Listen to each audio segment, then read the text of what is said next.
Très bien, donc dans ce tuto, nous allons voir comment maintenant créer tout simplement un événement. Donc je vais dans les événements, tous les événements, vous voyez qu'il y en a déjà un certain nombre qui ont été renseignés.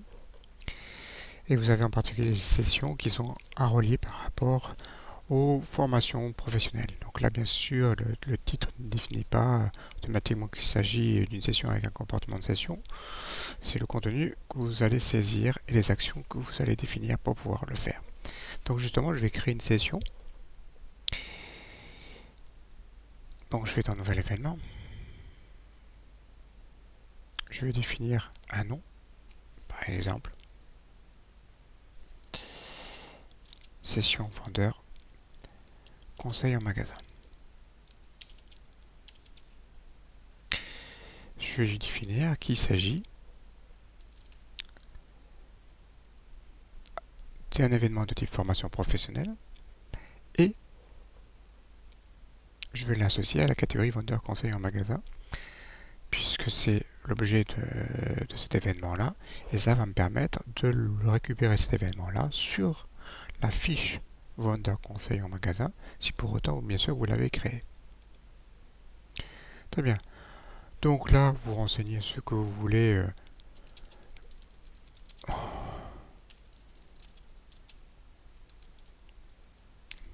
Vendeur. Ok, très bien. Ce qui va m'intéresser après, c'est ce qui vient par la suite. Donc, vous avez deux parties. Vous avez le détail de l'événement et l'extrait. Alors, l'extrait, ça va me permettre tout simplement, si vous avez un contenu un petit peu dense ici, d'avoir quelque chose de plus concis à mettre pour pouvoir l'afficher sur les pages d'événements, des calendriers où on a le listing de différents événements. Et ici, on va tout simplement programmer l'événement. Donc, on va lui définir une date. Par exemple, le 15 septembre. Il va avoir lieu toute la journée. Ça m'évitera de saisir les différentes heures. On peut définir le lieu. Ceci est tout à fait facultatif, parce que la majorité de vos événements auront lieu à l'ERT, mais vous avez déjà des événements qui sont programmés. Si vous faites ceci, vous allez voir apparaître tout simplement la carte avant. Voilà, le contenu. Très bien. Donc en ayant fait cela, j'enregistre mon brouillon. Et si je m'en aperçu, voilà, donc j'ai mon plan et le descriptif en l'occurrence. Le petit bouton que vous voyez ici et la barre d'outils vient du fait que je suis administrateur et je suis en train d'éditer l'événement. La date, le lieu, la formation professionnelle et vendeur en conseil. Ces catégories-là vont me permettre tout simplement d'aller chercher toutes les informations qui ont pu être publiées vis-à-vis d'une catégorie. Si pour l'instant, bien sûr, elles sont publiées là, en l'occurrence, mon événement étant en brouillon, je ne vais pas le voir. Donc, si je le publie,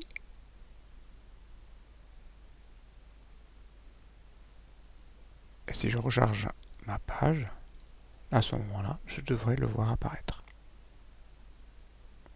Le voilà. Donc, le petit texte que vous voyez qui est directement inscrit de la description. Et si je veux le rendre plus percutant,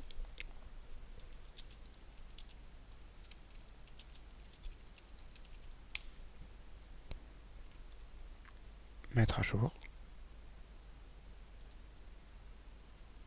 je recharge ma page, et voici. Donc ces petits axes sont relativement importants, c'est ce que je vous disais, plus vous mettez de catégories, plus vous offrez la possibilité d'aller faire des recherches vis-à-vis de ces éléments-là. Donc là, typiquement, je vais rechercher toutes les catégories liées à vendeur, conseil au magasin, donc j'en ai qu'un. Très bien, revenons sur ceci. On peut définir éventuellement des répétitions. Cette session-là aura lieu mensuellement.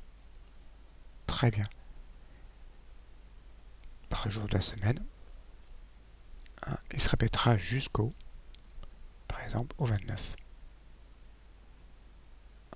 Ou par mois. D'accord ? Et je peux, de ce fait maintenant, définir, en cochant les jours, les répétitions. Donc là, typiquement, il va avoir lieu le 15, le 22 et le 29.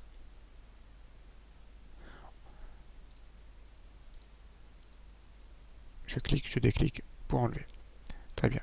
Je mets à jour. Si je recharge ma page, on voit bien que, en l'occurrence, j'ai deux événements qui ont été programmés, le 15 et le 29. Si je viens sur cette session, d'ailleurs, il va me proposer les autres dates assorties. Voilà.